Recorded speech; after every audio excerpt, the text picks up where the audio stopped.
Oh, you got it? Oh, I'm I sorry. was able to see the Guardians article that described it as purple mollusks. All right, so you're good. But thank you. So I won't take up any of your time since you're.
Papyrus is a grassy reed that grows along the banks of the Nile in Egypt.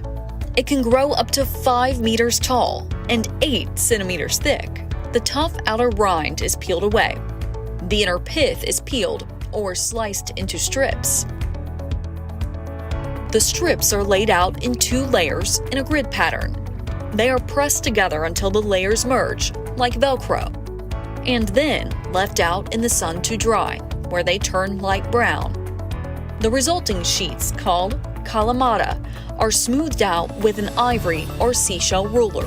The kalamata are then glued together with a paste made of flour and water. Then the areas where they are joined are hammered smooth.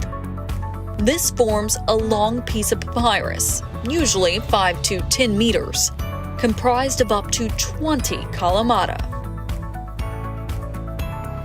The papyrus is rolled up around a dowel called an umbilicus.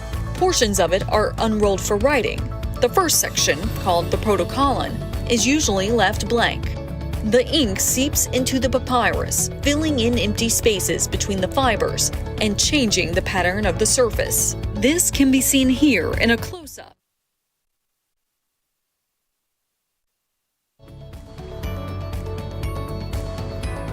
The papyri are stored on shelves in a library in Herculaneum. One day, Mount Vesuvius erupts.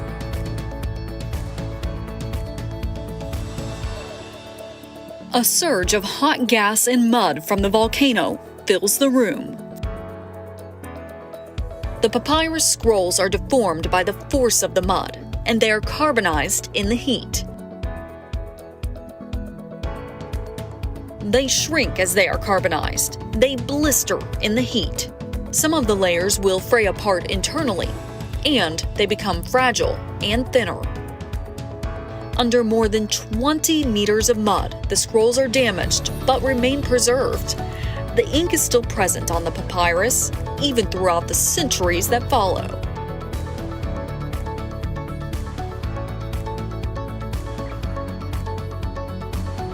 "1,700 years later, a farmer digging a well strikes a beautiful mosaic floor. Tunnels are dug through the villa, and the carbonized papyri are found and recovered. Hundreds of years later, we are now almost able to read them, for which we need your help.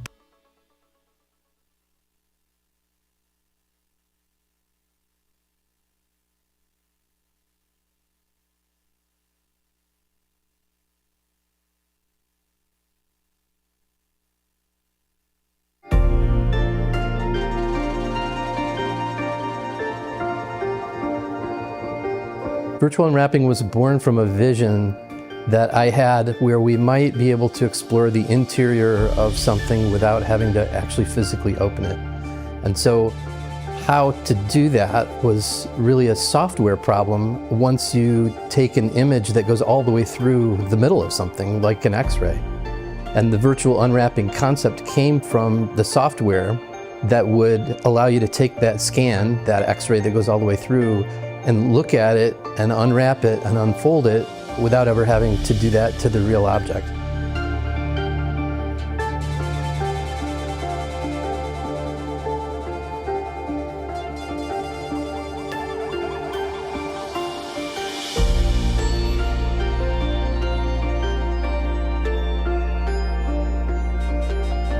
The scroll from Engedi came to us with almost no effort on our part. It was a real miracle because I'd worked so hard to try to get access to various objects that I thought were interesting. And through my own research, I would try to assess what might be interesting and what wasn't. But the scroll from Engedi, I didn't even know it existed. It was written with ink that has some metal in it, and it was also written on animal skin rather than papyrus. So the layers were a little bit more clear to be able to see when we did the scan, and the ink showed up much more readily than other kinds of ink.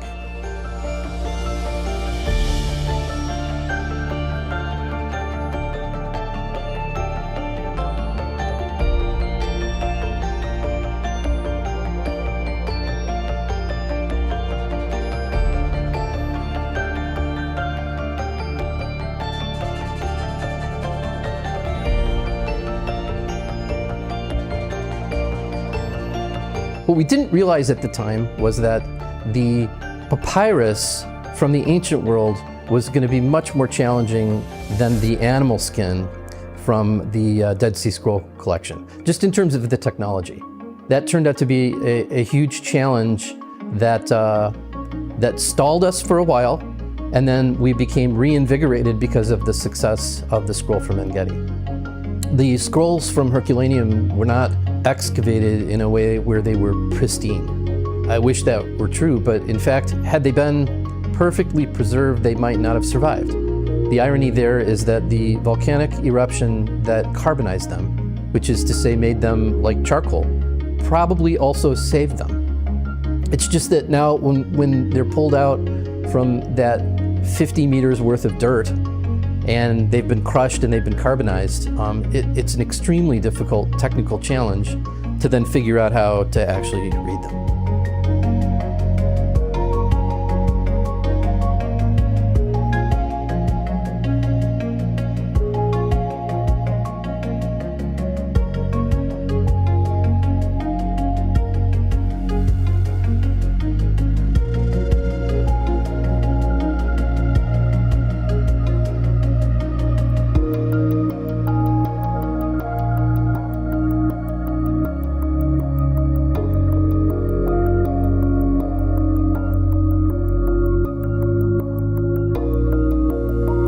The first thing we tackled was something that was really commonly misunderstood, and that is that it would be impossible using X-ray to see ink that is of the chemistry of the Herculaneum ink.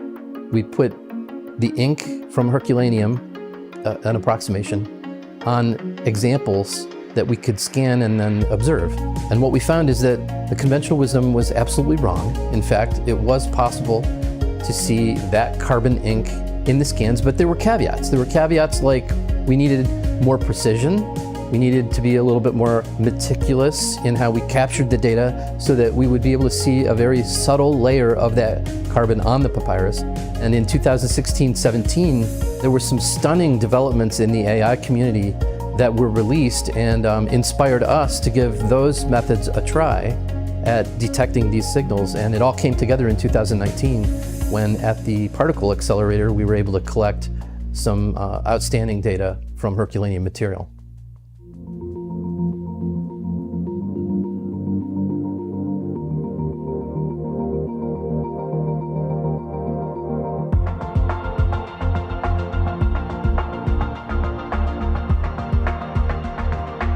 What the Vesuvius Challenge, which is a competitive prize, allowed us to do was to enlist over 1,000 research teams to work on a problem that normally we would only have 5 people working on. And those people working on that problem for 3 months, I estimate they probably spent 10 person years and probably 2 compute years over those 3 months working just on the problem of Herculaneum ink. So it's kind of fascinating to think about that avenue, the competitive science, the prize-based avenue of helping accelerate research. And so far we've been really successful at seeing progress through that challenge.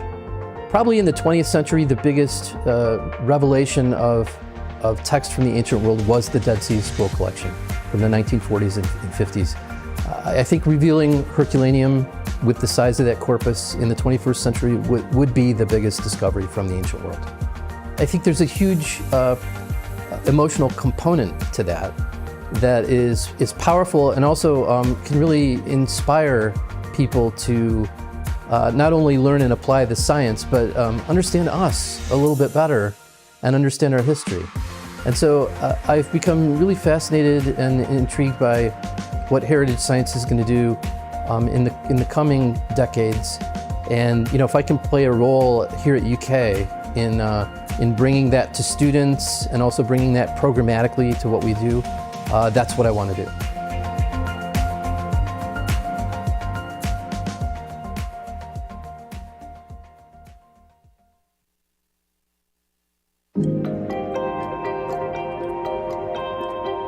I did research with Dr. Seals as an undergraduate, and then after I graduated, moved to Seattle and worked at Microsoft for a year. I ended up doing some work initially part-time and possibly short-term with Dr. Seals, just rejoining his research team, giving me a place to land. And I ended up finding I once again was compelled by the work, so I stuck around. My time at UK as an undergraduate helped prepare me in a lot of ways. I really liked how many different opportunities there were at a large university. So I was able to find all these ways to make the experience feel small to me and personal. So I knew early on I wanted to apply computer science to something. I didn't know what yet. And that gave me an opportunity to think about that and start thinking about those questions. Dr. Seals' lab has been amazing. He's spent 20 years building research partnerships across the world. So we have amazing opportunities, and I've been really fortunate as a graduate student to work with the Institut de France and the National Library in Naples and go to Oxford and all these amazing places. I mean, to have access to that sort of material and those people has been amazing. My work as a researcher on the Digital Restoration Initiative has been as a computer scientist. My role is to try to develop technical methods that help us essentially read more of these materials and uncover more of these texts. I got really captured by the Herculaneum scrolls, and so I spent a lot of time working on those in particular. What that often means is writing software or algorithms that process basically X-ray CT images of scrolls, where I'm trying to make text show up and to virtually unwrap them. The Herculaneum scrolls in particular are basically the most challenging they could be in every way, technically. It's kind of amazing that this is even maybe possible.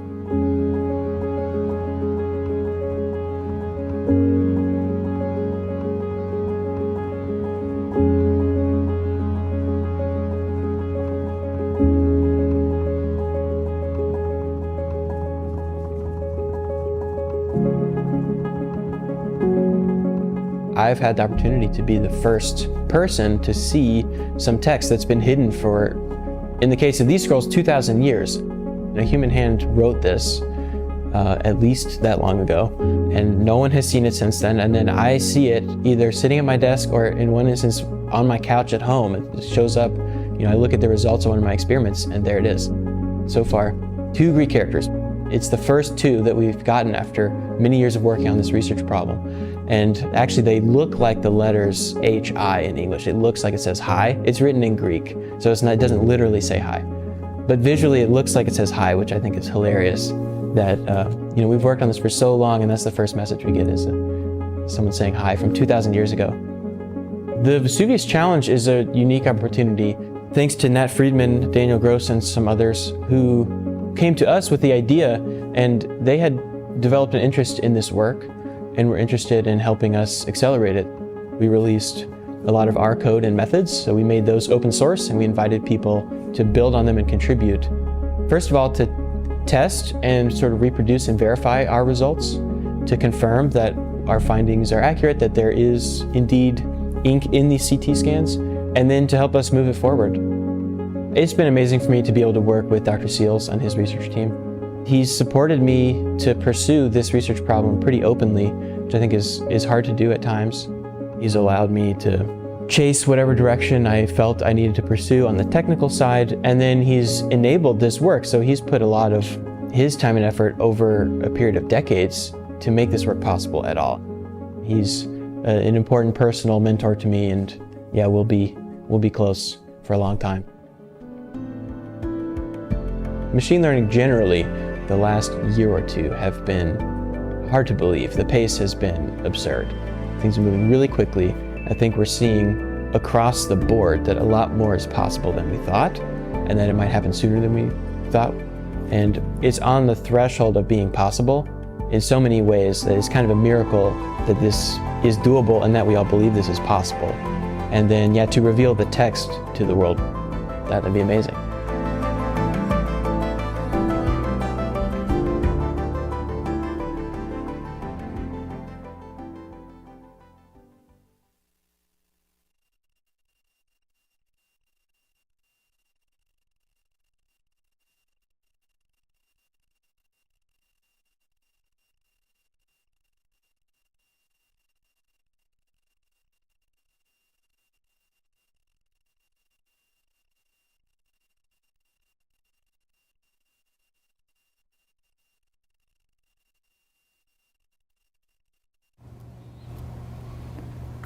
Hello, everyone. On behalf of the Stanley and Karen Pigman College of Engineering here at the University of Kentucky, I want to welcome you today for a very exciting announcement that we have to make. My name is Christy Chapman. I am the Research and Partnership Director for Dr. Seal's research team. And I have with me a group of folks that we're going to hear from today and that I'm going to introduce really quickly. First, to my right is JP Posma. He is the technical lead, project lead for the Vesuvius Challenge, which we're going to be hearing more about. We have Luke Farritor, who is one of the contestants from the challenge, or in the challenge. I have Federica Nicolardi, who is assistant professor of papyrology at the University of Naples, Federico II. And finally, we have the esteemed Stanley and Karen Pigman, endowed professor of heritage science from the Department of Computer Science, Dr. Brent Seals. So thank you guys all for being here. Thank you to our local audience and our live stream audience. So JP, I'm just going to start with you. Let's talk first about Vesuvius Challenge. Why don't you tell us what it is, how it came about, what the details are. Oh, great. Yeah, so you've probably at this point, if you're watching the live stream, heard about it. But just to give a little bit of background, I'm representing here really on behalf of Nat Friedman, who's really the instigator of the whole thing. So the Vesuvius Challenge really is, it's a competition instigated by Nat and with private donors. And really our goal is, we just want to read these scrolls. Right, so we have the Herculaneum papyri, which we just heard a lot about, and we just want to read them. And so we are organizing this competition with a grand prize. We have more than $1,000 in prizes total. $1 million, sorry. Big difference there. Yeah. $1,000 in prizes, with the grand prize being $700,000, and then a bunch of smaller prizes to encourage progress along the way. So what's been the response? Have you had any takers? You have how many contestants? Yeah, so the response has been pretty incredible, actually.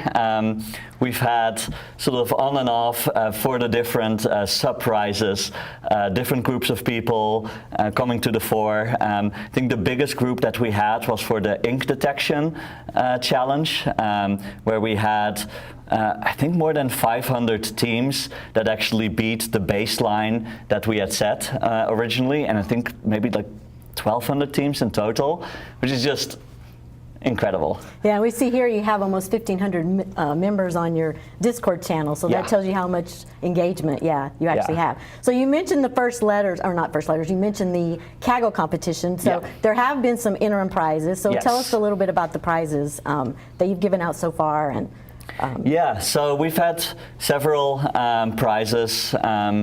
There's kind of two tracks. There's segmentation, which is really about mapping out the 3D structure of the scrolls, so where are the sheets of papyrus. And then today what we'll be looking at the most is what's called ink detection. So once you have these sheets of papyrus sort of inside the scrolls, inside this CT scan X-ray volume, you want to actually read what's on there. And the problem with these CT scans is that you don't really see the ink directly on the CT scan, but there's a lot of indication from years of work by Dr. Seals' team that there should be a method. There have been sort of early signs of machine learning that have shown that it should be possible, and so ink detection really is the problem of like, how do you take that CT data combined with like the 3D structure and start revealing some actual text. so yeah, I see here, for example, that there was a $45,000 segmentation tooling prize recently given. So do you have a prize to award today? Yes, so this is what we're all here for today. We have a prize called the First Letters Prize, which we set up a couple of months ago. Yeah, basically after that first iteration of ink detection prizes. And the criteria for the First Letters Prize is you have to find at least 10 letters, legible letters, as reviewed by our team of papyrologists in a 4 square centimeter region. So that's about this big, pretty small region. But you know, they wrote pretty small. You know, papyrus is expensive, so and so we have a winner for that prize today. So do you want to give him its prize? Let's do it. So here we have Luke Farritor, who is winning the First Letters Prize on behalf of the Vesuvius Challenge. Indeed. Thank you. Thank you so much for your incredible achievement.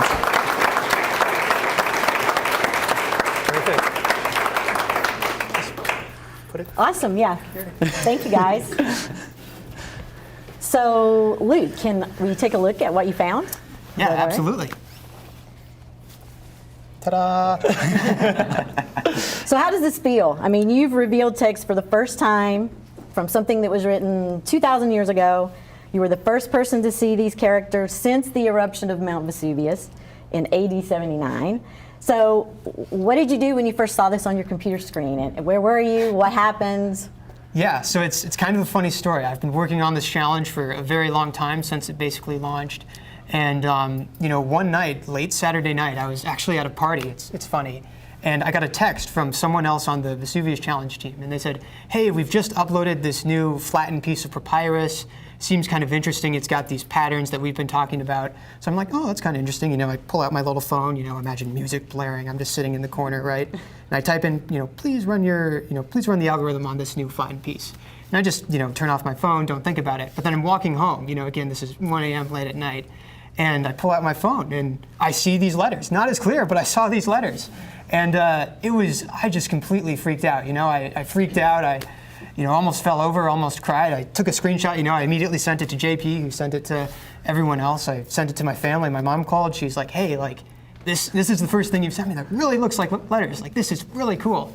And at that point, I was just like, man, like, let's improve this. Let's, you know, keep going, until I got to something that looks a lot like the image you're seeing today.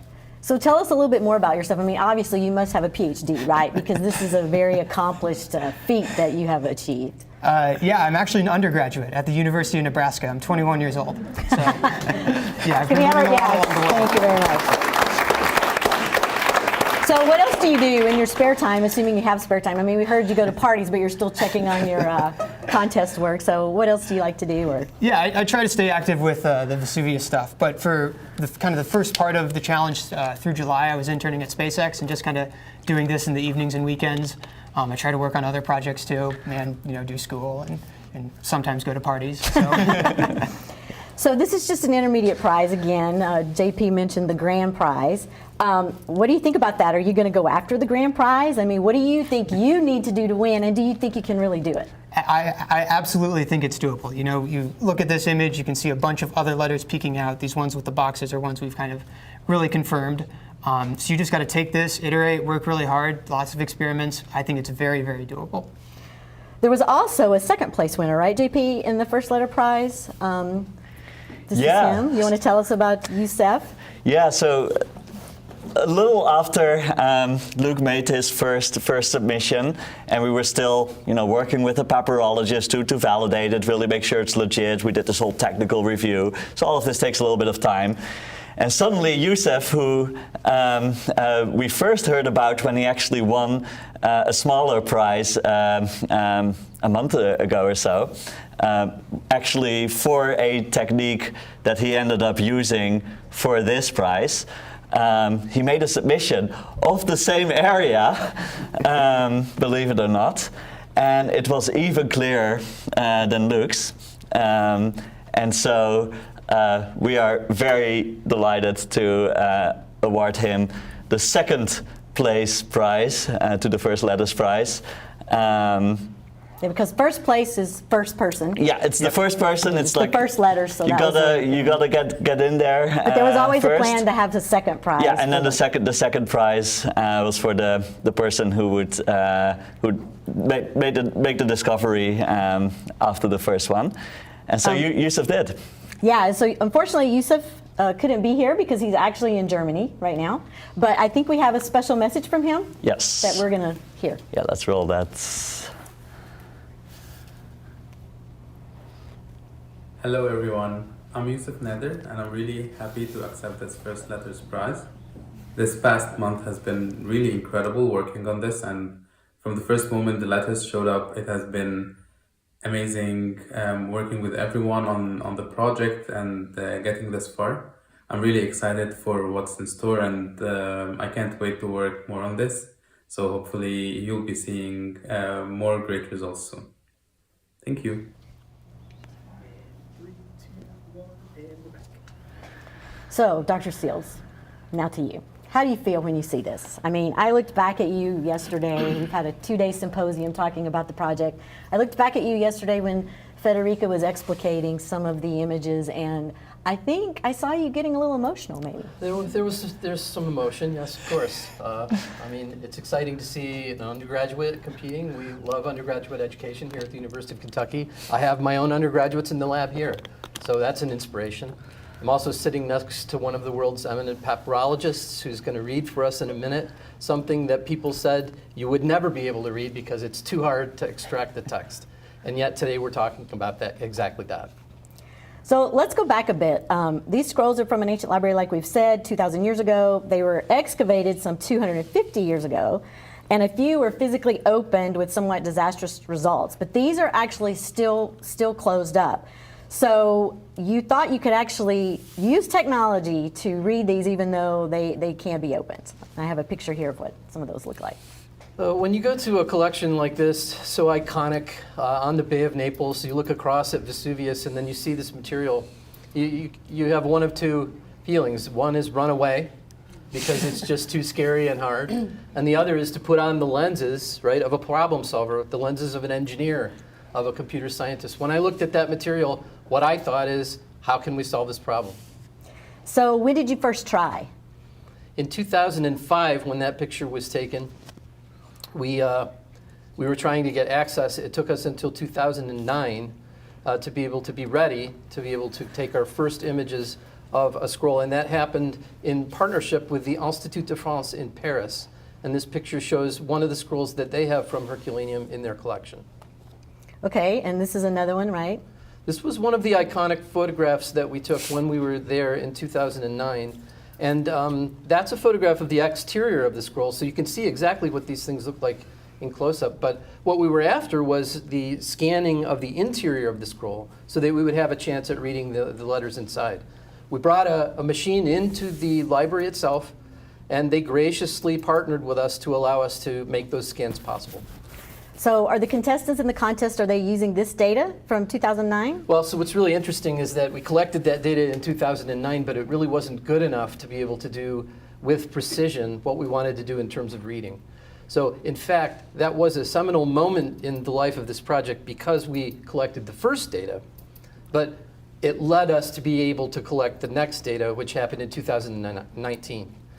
We were able to go to a national lab in Britain outside of Oxford, and at the Diamond Light Source facility, in conjunction with the members of the library from Paris, France, we all came together collaboratively and imaged one of their scrolls, actually two of their scrolls, in a high energy physics context.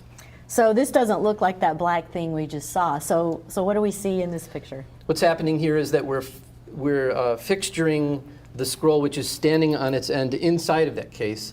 The scrolls are very fragile, and so to support them as we do the scanning, we turn them on end inside a protective case, and that way they are protected because from the X-ray and from any kind of physical jarring. So what exactly has changed since 2009? I mean, I know there's been a lot of technological development, but this still seems pretty impossible, even given the advances that we've made in the last 10 years, 10, almost 15 now. The images we were able to collect in 2009 looked like this. They were fuzzy. This is a cross-section of the interior of that very scroll. In fact, this is the scroll that we're talking about today. It's the same scroll. In 2019, the data that we collected from the synchrotron outside of Oxford University, the Diamond Light Source, was much more precise. In fact, you can see that the sharpness creates a real inspiration when you see it, that in fact we now have the precision that we need to be able to read the writing. And so what do you expect when you think about the writing from the ancient world? I mean, did people just write letters? What? It's hard for me to imagine, first of all, the time scale that we're talking about. The first century was an amazing point in human history. And we have so little of that material. They estimate maybe we have lost 90 or 95% of the written material from antiquity. My expectations were low because I'm trained as a computer scientist. But as the classicists have educated me, what I expect is writing that expresses what it means to be human. Speaking of love and of war and of the things that still matter to us because we are human just like they were human. And the gulf that separates us, the 2,000 years, is much more narrow than you might think. So Federica, this is your turn.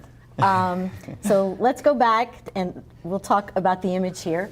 Tell us about what you see and how this makes you feel as a papyrologist first, so that we all in the audience know what exactly is a papyrologist. Because I can tell you, before I started working on this project, I didn't even know a papyrologist was a thing. So tell us what you do, and then we'll talk about what you see here. So this is amazing, of course, for me.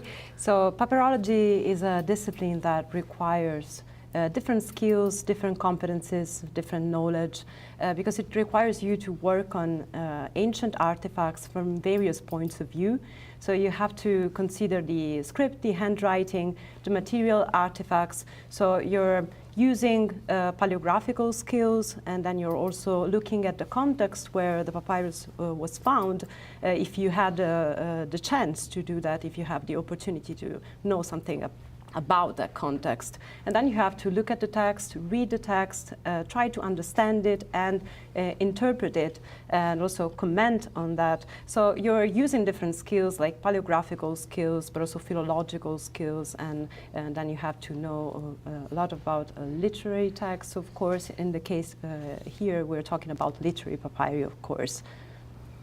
So can you tell us maybe what this says, or tell us about it? Here there is, in this image we can see the letters are more clear in this papyrus here, in this section, in this fragment.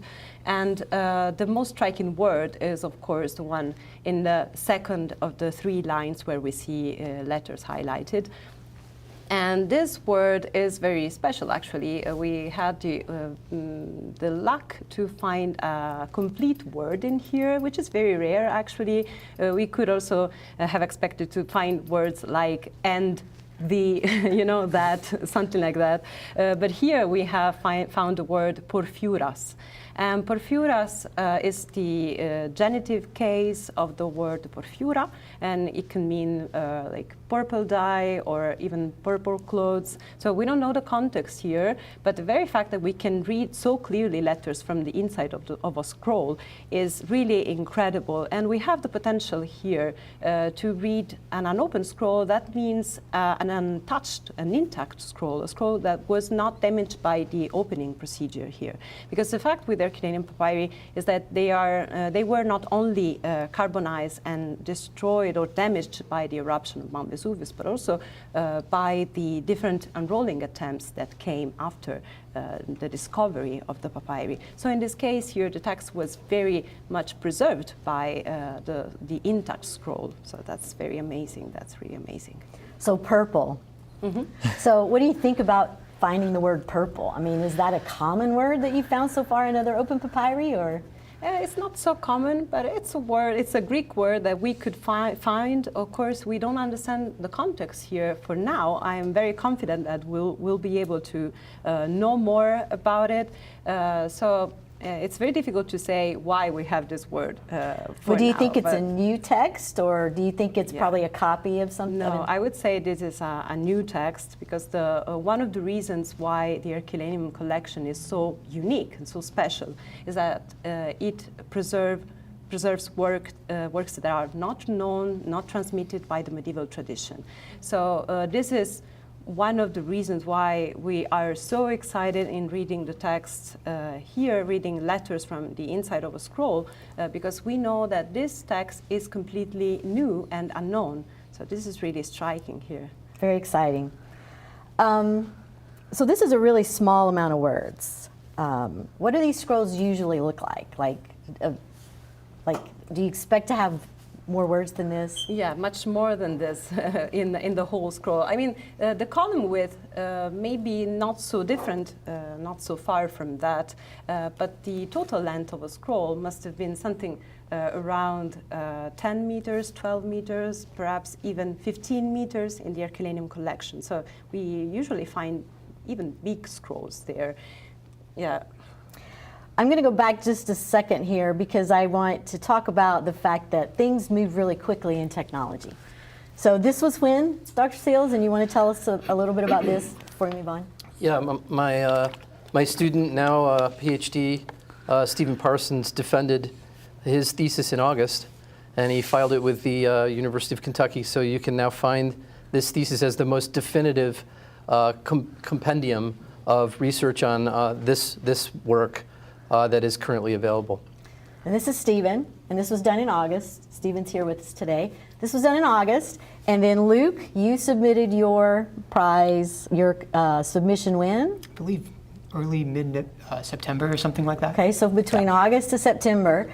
So obviously things move really fast. AI is a super hot tool. So I think maybe, JP, we actually have something even newer that we can show, right? Yeah, so literally just off the presses a few days ago, as all the papyrologists gathered here, literally as they were flying in, Yusuf's model generated this picture. And so imagine the surprise of everyone when they got here. So yeah, tell us about this, Federica. What did you think when you saw this? Yeah, this is crazy, really, because so we have portions of, so we have 4 columns that we can see in the whole width, plus we can see something from the end of a column at the very beginning and the beginning of another column at the very end of the image. And this is really nice, actually, because it allows us to see very clearly the layout of the text, which is also very important when we talk about papyri, when we talk about reconstruction of papyri. And here you can see that the column width is very consistent, and also the width of the intercolumnia, so the blank spaces between the columns, and this is also very interesting. And actually this new image gave us the chance to read something more and to confirm again the reading that we had from Luke's image, and that's really, really great. And also we have here some punctuation marks, and this is really exciting because they're not Greek characters, so they're not Greek letters, but punctuation marks used by ancient scribes to mark something in the text, to mark a pause in the text. We can see one at the very beginning of the text in the first column between the first and the second line, and this is really, really, really exciting, and everything is completely new here. Let's see, right? Yeah. Yes. So exactly. how long do you think it will take you and your students and Professor Del Mastro, who's here with us today also, to tell us what this exactly says? So is there enough here? How confident are you that you'll be able to read this, and how confident? We know that deep fakes are a thing with AI. So how confident are you that this is a legitimate image from deep within inside a burned Herculaneum scroll or carbonized Herculaneum scroll? I'm very confident, actually. So we had a sort of brainstorming session yesterday with Gianluca Del Mastro and with other papyrologists that were in a symposium with us. And it was really exciting. We had the chance to read a lot of different words and to understand a little bit the syntax. So we start to understand something about the sentences there. Of course, to understand the context, we need something more from this column, so from the top part of the lower part of the columns. But still, this result is incredible here. So I very much want to read this text, and I think I will work on it also with the help of Gianluca Del Mastro, because it's very nice to work in groups when you have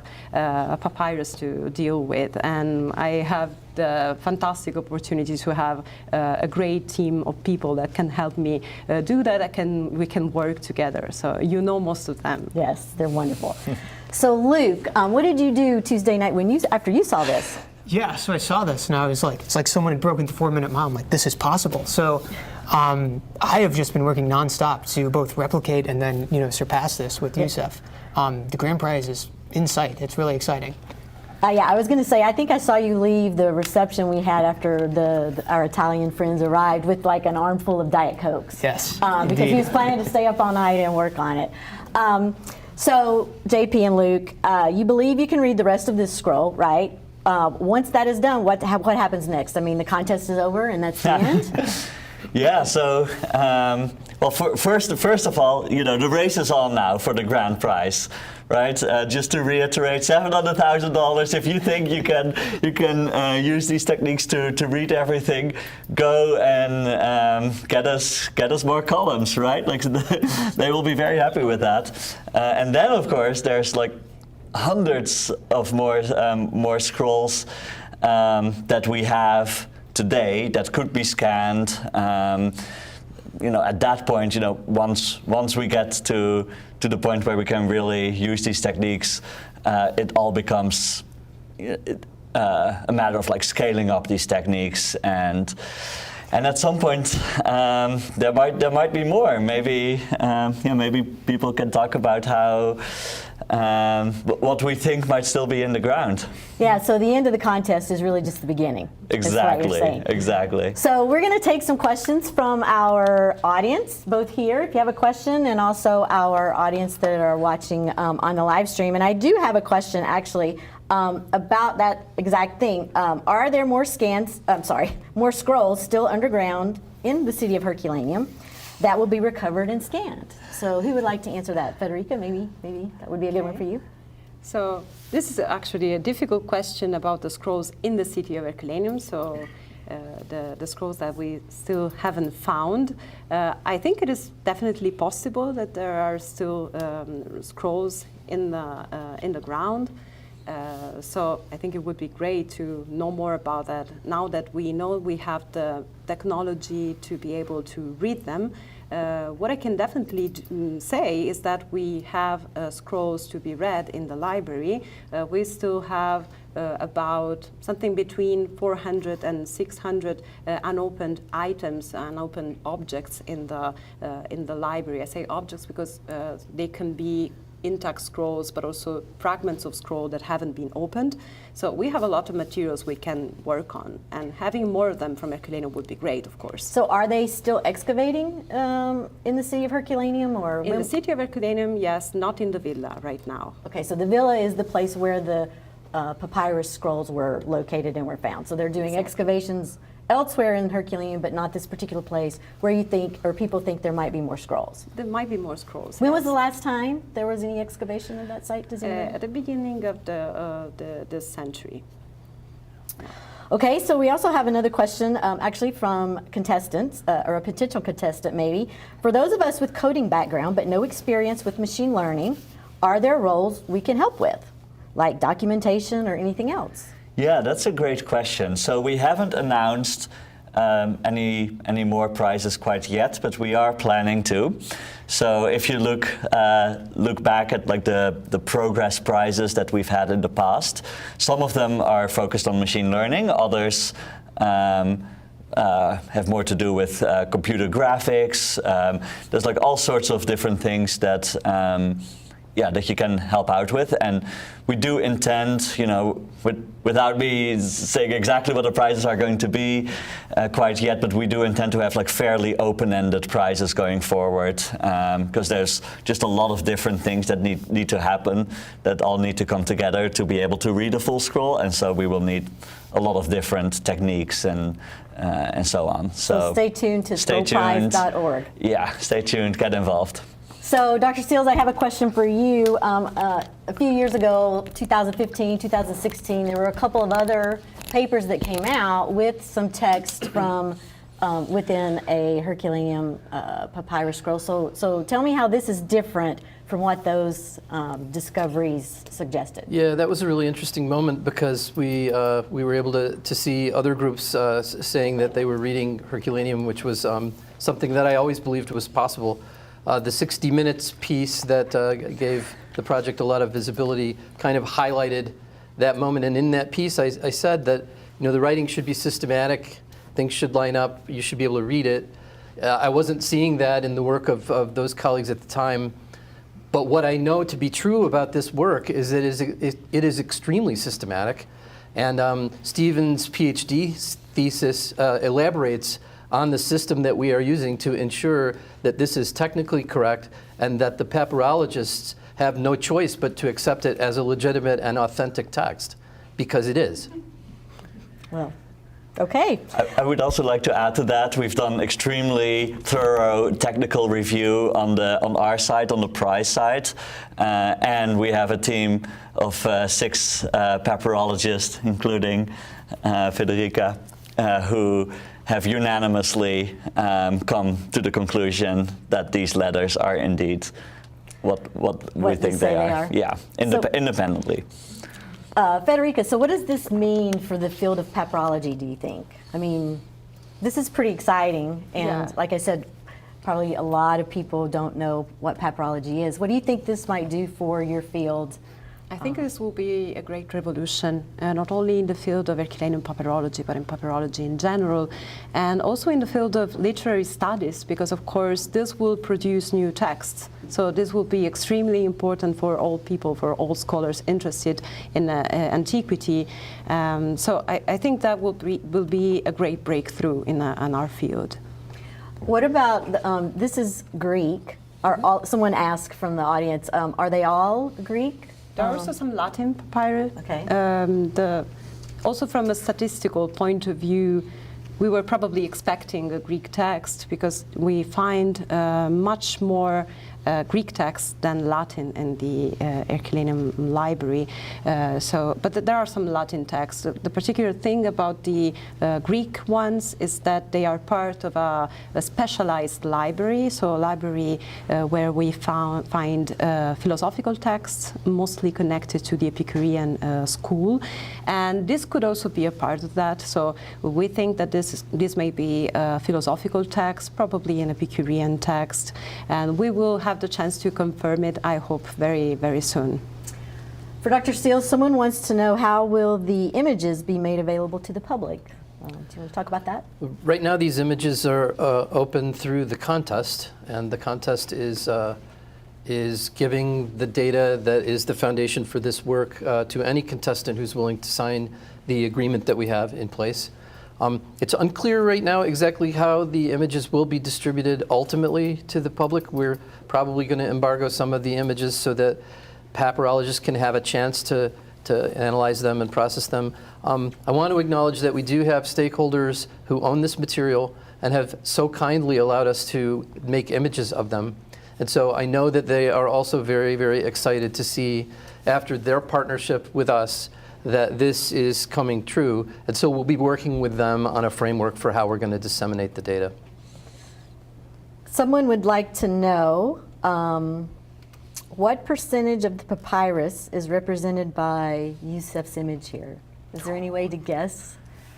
Yes, so we can calculate that. I think so. We have portions of 5 columns, and we have 6, 7 partial lines in each of these columns. Usually in papyri, in Herculaneum papyri, we can find a number between 150 and 200 something columns in each scroll. And in each column we can find a number of lines from 30 to 40. So of course we can have much more text from this scroll. Did anyone in the audience here want to ask any questions? Yes, Ankan.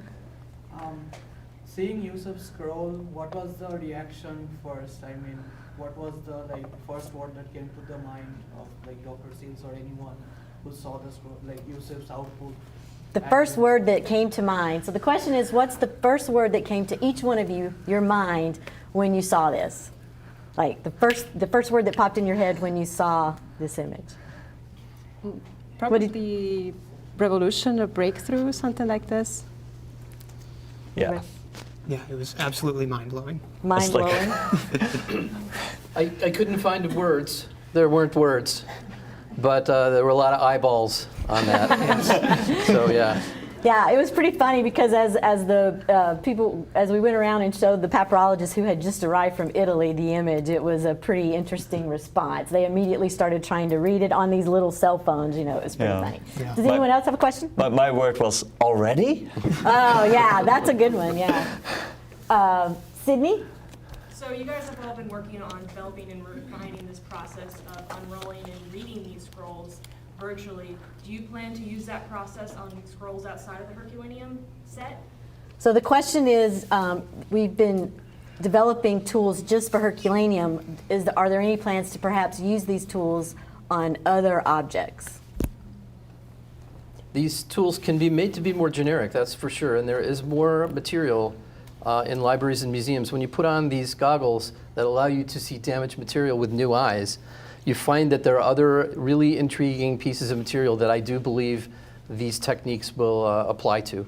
And I can list off just a few. For example, the Franklin papers, which are in a museum in London. And what are those exactly? Those are papers that were found from the Franklin expedition, the search for the Northwest Passage. And those papers, which were damaged in the Arctic and then found 200 years ago, 150 years ago, have never been opened, so it's unclear what's written on those papers. Virtual unwrapping might be the thing that could reveal it. So do you ever have people come to you from other libraries and museums who are like, I heard you're the man who can read the unreadable. Can you take a look at my scroll I have in my collection? Or Increasingly, that's been true, but I think after today, it will be very true. Yes. Dr. Fish, I saw you had your hand up. Yeah, this has been a process of almost 2 decades, Professor Seals, and you must have hit a low point or more than a low point along the way. What was that like, and what kept you going to come to this point? There are always low points. As my math professor used to say, there's always a minimum and a maximum, in any set, right? So it doesn't matter how high you go, right? There's always one that's lower, right? So the low points created in me a kind of durability, and I think that's what's good about facing challenge. And I think also in people who observe that, it creates a belief that that passion is real. We heard earlier from the papyrologists where they talk about assigning a piece of papyrus to a junior papyrologist to work on. And they described it as seeing if there was fire. What was the Italian word? It was fuoco sacro. Which means sacred fire. Sacred fire, right? When you see that in a student, you know they're ready, right? And so what those low moments do, Jeff, is that they create the sacred fire. Okay? We have another question from our home audience. They want to know what is this wavy line. Do you guys want to explain what that is? Yeah, so those are artifacts from the virtual unwrapping process. So you take the kind of spiral, it's almost like a piece of toilet paper, and you try to isolate the individual squares, but it's burned, it's crumpled, there's all these problems, and this is basically about as much as we've been able to extract so far, but we're trying to get more. So these waves. Exactly. That's like the wraps, basically. Yes. It represents kind of the wraps. The other question I think, Dr. Seals, maybe you can answer is it really possible, we love that question, is it really possible to penetrate and reveal text all the way to the center layer of the scrolls? Tomography is kind of magical, and when I first learned about it, when you go to the doctor, they're able to see inside you non-invasively, no surgery, and then they can tell all kinds of things about your anatomy. Same technology here. The tomographic idea was awarded a Nobel Prize in 1979 and has continued to develop with all kinds of applications, including non-destructive evaluation for parts that go into spacecraft, for example. And so, yes, it's absolutely possible to see everything about the internal structure, and it doesn't really matter the depth in this case. Everything through the entire volume of a scroll is seen and measured by tomography. Anyone else before we wrap up? Because I do think that's a really great place to wrap up. I mean, we have a quote that we use from Walt Disney that says something like, I like the impossible, or trying the impossible, because there's fewer people there in that space or whatever. And as everyone knows, here at the University of Kentucky, we do things that are wildly possible, right? So this is obviously an example of the wildly possible things, or the impossible things that UK can make wildly possible with our partnerships with the Institut de France, with our partnerships with wonderful technical geniuses like the Vesuvius Prize has brought to us. And I just want to thank everyone for being here today and participating in this event. And we will have much more to come, I'm sure. Thank you.